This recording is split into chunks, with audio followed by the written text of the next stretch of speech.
ছাত্র জনতার নামে সন্ত্রাসীদের নৈরাজ্য দাবি আইজির, ফরমায়েশি রায় দিয়েছেন বিচারক, বললেন অ্যাটর্নি জেনারেল।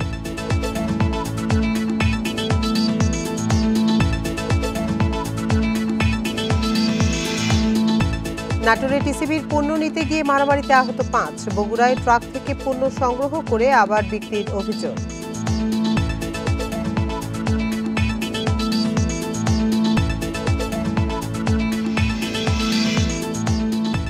সুনামগঞ্জে ঘোষণা দিয়ে জলমহলের মাছ লুট, ৮ জলমহলের ক্ষতি, ৭ কোটি টাকার বেশি, ব্যবস্থার আশ্বাস প্রশাসনের।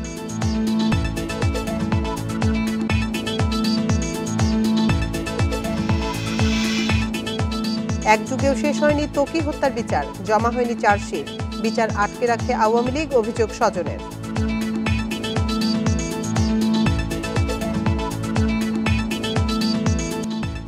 স্বাগত সমগ্র বাংলাদেশ, আপনাদের সাথে আছি আমি আতিফ আঞ্জুমান। শিরোনাম শুনছিলেন এতক্ষণ, এবার চলে যাচ্ছি পুরো খবরে। বৈষম্য বিরোধী ছাত্র জনতার নামে অনেক ক্ষেত্রেই নৈরাজ্য চালাচ্ছে সন্ত্রাসীরা, এসব শক্ত হাতে রুখে দেওয়া হবে বলে মন্তব্য করেন পুলিশের মহাপরিদর্শক বাহারুল আলম। দুপুরে রংপুর বিভাগীয় কমিশনার কার্যালয় মিলনায়তনে দেশের পরিবর্তিত পরিস্থিতিতে মানবাধিকার ও পরিবেশের গুরুত্বসহ আইন প্রয়োগ শীর্ষক কর্মশালা শেষে তিনি এ মন্তব্য করেন।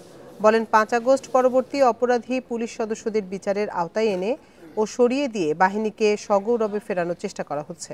এর আগে অনুষ্ঠানে যোগ দিয়ে অ্যাটর্নি জেনারেল মোহাম্মদ আসাদুজ্জামান দাবি করেন, গত ১৬ বছর ফরমায়েশি রায় দিয়েছে বিচারকরা। বলেন, এই সংস্কৃতি বাংলাদেশে ফিরে আসতে দেয়া হবে না।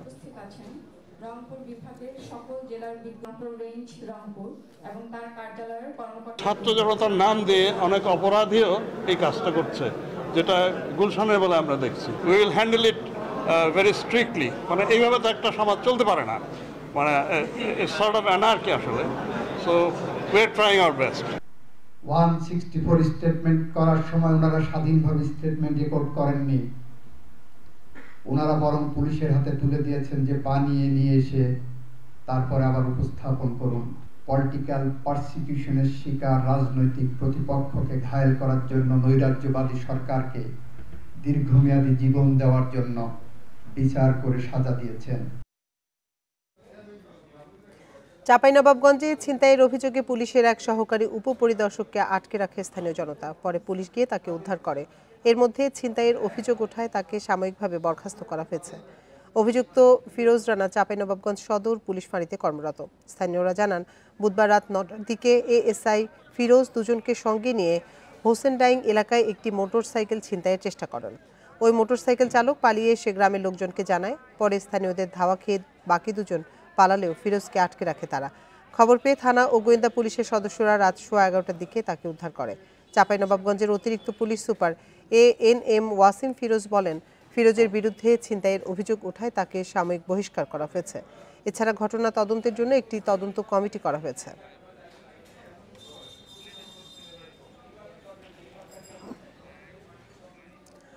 নাটোরে টিসিবির পণ্য নিতে গিয়ে মারামারিতে অন্তত ৫ জন আহত হয়েছেন। দুপুরে শহরের বড় হরিশপুর একতা ক্লিনিক মোড়ে এই ঘটনা ঘটে। আহতদের স্থানীয়ভাবে চিকিৎসা দেওয়া হয়েছে। পুলিশ জানায়, টিসিবি পণ্য বিক্রির সময় লাইনে দাঁড়ানো নিয়ে ক্রেতাদের মধ্যে বাকবিতণ্ডা শুরু হয়। বাকবিতণ্ডার এক পর্যায়ে তাদের মধ্যে ধাক্কাধাক্কি ও হাতাহাতি শুরু হলে কয়েকজন আঘাতপ্রাপ্ত হয়। পুলিশ ঘটনাস্থলে গিয়ে পরিস্থিতি শান্ত করে। পণ্য বিক্রয় কার্যক্রম স্বাভাবিক হয়। এদিকে বগুড়া শহরের 5টি পয়েন্টে এই পণ্য নিতে ক্রেতাদের উপচে পড়া ভিড়ে বিশৃঙ্খল পরিস্থিতি তৈরি হয়। এক পর্যায়ে পণ্য দেয়া বন্ধ করা হয়। পরে পুলিশ ও সেনাবাহিনীর সদস্যরা গিয়ে শৃঙ্খলা ফেরানোর পর আবারও কার্যক্রম শুরু হয়। ক্রেতাদের অভিযোগ, অনেকে অর্ধেক দামে পণ্য পাওয়ায় 2 থেকে 3 বার নিচ্ছেন এবং ব্যবসা করছেন। এদিকে দ্বিতীয় দিনের মতো চাঁদপুরে চলছে কম দামে টিসিবির পণ্য বিক্রি। প্রতিদিন 400 জন করে মোট 2000 স্বল্প আয়ের মানুষ পাচ্ছেন টিসিবির পণ্য। সকালবেলায় মাল লিয়ে ঠেলাঠেলি করে একজনের আগে আরেকজন ঢুকে এলে মারামারি, চরম মারামারি, একজনকে ধরে কয়েকজন মিলে পিটাইছে। সকালে আমরা 12টার দিকে সবাই লাইন ধরে সুন্দরভাবে নিচ্ছিল, হঠাৎ করে ওই পুরুষ লাইনে নিজেদের মধ্যে কে আগে নিবে এটাকে ওনারা নিজেরা একটু তর্কাতর্কির এক পর্যায়ে ধাক্কাধাক্কি করাতে একজন পড়ে যায়। সামনে যাওয়া নিয়ে দুই পক্ষে মানে ছেলেরই গ্যাঞ্জাম লাগা যায়। এক প্রকারে হচ্ছে আমরা কিছুক্ষণের জন্য বন্ধ রাখি, তারপরে পরিবেশ নিয়ন্ত্রণে আসলে এখন দেওয়া শুরু করে একটু হট্টগোল, তারপর উভয় পক্ষকে যার যার মতো পাঠিয়ে দিলাম। হাসপাতালে অসুস্থ হলে হাসপাতালে, কারোর বিরুদ্ধে কোনো কমপ্লেন থাকলে থানায় লিখিত অভিযোগ দিতে বলছি, তারপরে আইনগত ব্যবস্থা। সুনামগঞ্জের দিরাই ও শাল্লায় প্রকাশ্যে বৈধ ইজারার 8টি জলমহলে প্রায় 7 কোটি টাকার মাছ লুটের অভিযোগ উঠেছে। এতে সব হারিয়ে পথে বসেছে ইজারাদাররা। তাদের অভিযোগ, ঘোষণা দিয়ে উল্লাস করে মাছ লুটেছে একদল মানুষ। এদিকে তদন্ত করে ব্যবস্থা নেওয়ার আশ্বাস প্রশাসনের। বুধবার ভোরে সুনামগঞ্জের দিরাইয়ের মেধা ও বেতরবিলে জাল, পলো, কুচা নিয়ে জড়ো হয় হাজারো মানুষ। বিলে নেমে লুটে নেয় উত্তর জারুলিয়া মৎস্যজীবী সমিতির নামে ইজারা নেয়া জলমহলের মাছ। ঠিক আগের দিন শাল্লা উপজেলার শতোয়া বিলের মাছও এভাবেই লুট করা হয়। স্থানীয়দের অভিযোগ, গেল এক সপ্তাহে এই দুই উপজেলার অন্তত 8টি বৈধ জলমহলের কয়েক কোটি টাকার মাছ লুট হয়েছে। কোটি কোটি টাকার মাছ মানুষের জোর হয়ে নিয়ে যাচ্ছে, ওদেরকে আটকানোর কোনো ব্যবস্থাই থাকে না। শাল্লা উপজেলায় একটি বিল লুট হয়েছে, যেটা আসলে দুঃখজনক, এটা কোনোভাবেই আমাদের কাম্য না। ইজারাদার ও মৎস্যজীবী সমবায় সমিতি অনেকটা অসহায়। মাছ রক্ষায় প্রশাসনের সহায়তা চেয়েছে তারা। এই কয়েকটা ইউনিয়নের লোকে দিনের বেলায় সকাল 6টা থেকে 7টায় লাইমিয়া এই বিলগুলা লুট করছে। আমরা বিল লাইমিয়া এরা প্রায় আমরা 90 লক্ষ থেকে 1 কোটি টাকার মাছ এরা আমরা লইয়া লুটপাট করে লইয়া গেছি। পুলিশ জানিয়েছে মাছ লুটের বিষয়ে তদন্ত করে দ্রুতই ব্যবস্থা নেওয়া হবে। শাল্লা তীরের বিষয়গুলো আমাদের নজরে এসেছে। এই বিষয়গুলো যেহেতু বিল এবং ইজারা জড়িত, এই সংক্রান্ত কর্তৃপক্ষ যারা আছেন তাদের সাথে সলা পরামর্শ করে আমরা ব্যবস্থা নিব। এসব ঘটনার নেপথ্যে কারা কাজ করছে তাদের খুঁজছে প্রশাসন। অভিযুক্ত হলে আইনের আওতায় আনতে দেরি করা হবে না বলছেন জেলা প্রশাসক। সবাই একসাথে সংঘবদ্ধ হয়ে করে না, কেউ কেউ এদেরকে সংগঠিত করে তাদের বিরুদ্ধে মামলা দায়ের করার জন্য। ওনারা যদি মামলা দায়ের করেন সেই ক্ষেত্রে আমি আইন শৃঙ্খলা রক্ষাকারী বাহিনীকে অনুরোধ করব তাদের বিরুদ্ধে আইনানুগ ব্যবস্থা গ্রহণ করার জন্য। প্রতি বছর 20 থেকে 50 লাখ টাকায় এসব জলমহাল ইজারা নেয় মৎস্যজীবী সমবায় সমিতি। Independent news. 12 বছর পার হলেও বিচার হয়নি নারায়ণগঞ্জের তানভীর মোহাম্মদ তৌকি হত্যার। আলোচিত এই হত্যাকাণ্ডের মামলার অভিযোগপত্র দাখিল করতে পারেনি তদন্তকারী সংস্থা র্যাব। মামলার নথিপত্র 81 বারের মতো আদালতে উঠলেও অভিযোগপত্র জমা পড়েনি। পরিবারের অভিযোগ, হত্যাকারীরা রাজনৈতিক পরিবারের সদস্য হওয়ায় বিচার আটকে রাখে আওয়ামী লীগ সরকার। 2013 সালের 6 মার্চ নারায়ণগঞ্জের শায়েস্তা খান রোডের বাসা থেকে বের হয়ে নিখোঁজ হয় তানভীর মোহাম্মদ তৌকি। 8 মার্চ শীতলক্ষ্যা নদীর কুমুদিনী শাখার খাল থেকে তার মরদেহ উদ্ধার করা হয়। পরে এই ঘটনায় তৌকির বাবা থানায় মামলা করেন। হাইকোর্টের নির্দেশে মামলার তদন্তের দায়িত্ব পায় র্যাব। জড়িত সন্দেহে 5 জনকে গ্রেপ্তার করে সংস্থাটি। তাদের মধ্যে 2 জন আজমিরি ওসমান হত্যার সঙ্গে জড়িত বলে আদালতে স্বীকার করেন।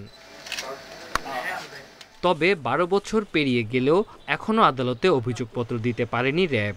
5 আগস্ট আওয়ামী লীগ সরকারের পতনের পর হত্যা মামলায় নতুন করে আরও 6 জনকে গ্রেপ্তার করা হয়।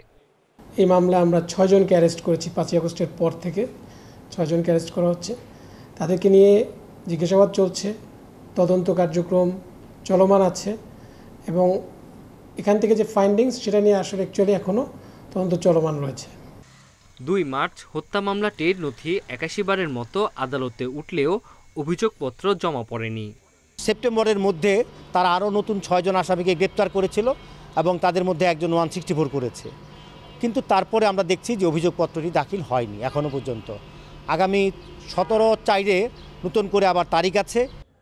তৌকির বাবার অভিযোগ, হত্যাকারীরা রাজনৈতিক পরিবারের সদস্য হওয়ায় বিচার আটকে রেখেছিল আওয়ামী লীগ সরকার। তবে অন্তর্বর্তী সরকারের আমলে সুষ্ঠু বিচারের আশা পরিবারটির। তৌকির হত্যার বিচার কার্যকর করা হোক, এটাই আমরা আর কি চাই। শেখ হাসিনার সময় তো 11.5 বছর গেল, কিন্তু এখন অভিযোগপত্রটা তারা আদালতে জমা দেবে, কিন্তু যেনতেনভাবে যাতে অভিযোগপত্রটা তারা তৈরি না করে। এদিকে তৌকির হত্যার 12 বছরে 3 দিন ব্যাপী কর্মসূচি ঘোষণা করেছে সন্ত্রাস নির্মূল তৌকির মঞ্চ। Independent news. এবার ইফতার বাজারে খবর।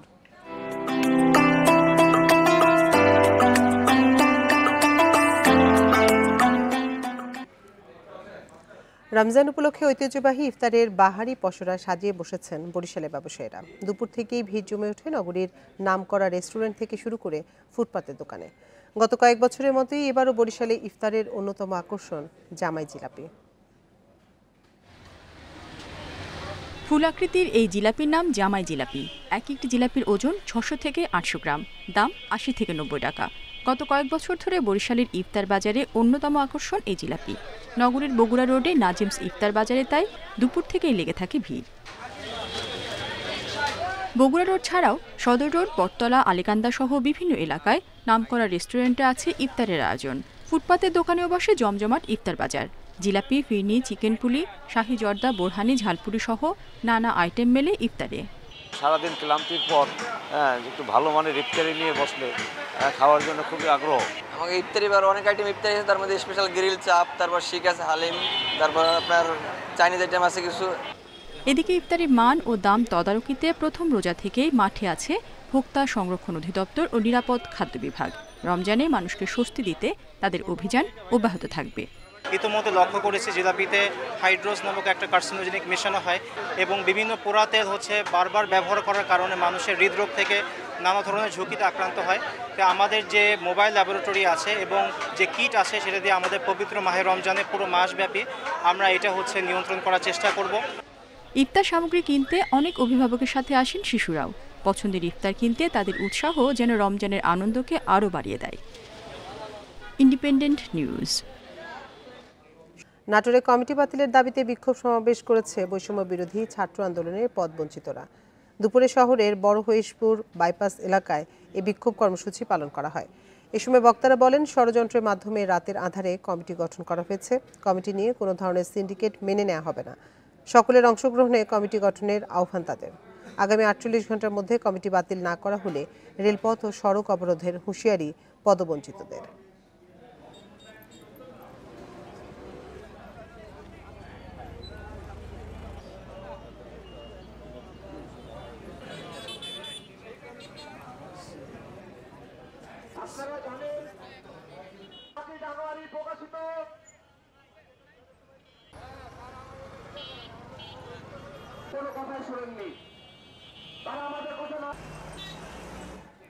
অন্য বিভাগে শিক্ষককে সভাপতি পদে নিয়োগ দেওয়ার প্রতিবাদে প্রশাসন ভবন অবরুদ্ধ করে বিক্ষোভ করেছেন রাজশাহী বিশ্ববিদ্যালয়ের ট্যুরিজম অ্যান্ড হসপিটালিটি ম্যানেজমেন্ট বিভাগের শিক্ষার্থীরা।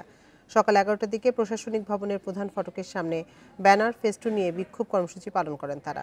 শিক্ষার্থীদের অভিযোগ, নিয়ম অমান্য করে অন্য বিভাগ থেকে শিক্ষক এনে হসপিটালিটি ম্যানেজমেন্ট বিভাগে সভাপতি নিয়োগ দিয়েছে প্রশাসন, অথচ এই বিভাগেই সভাপতি হওয়ার মতো যোগ্য শিক্ষক রয়েছে।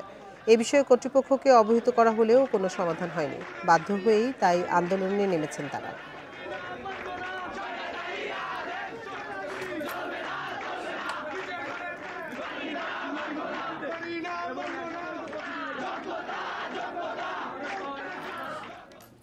আর এই ছিল সমগ্র বাংলাদেশের আজকের আয়োজনে। ইন্ডিপেন্ডেন্ট টেলিভিশনের সব খবরের বিস্তারিত জানতে চোখ রাখুন ফেসবুক, ইউটিউব এবং এক্সে। এতক্ষণ সাথে থাকার জন্য ধন্যবাদ সবাইকে।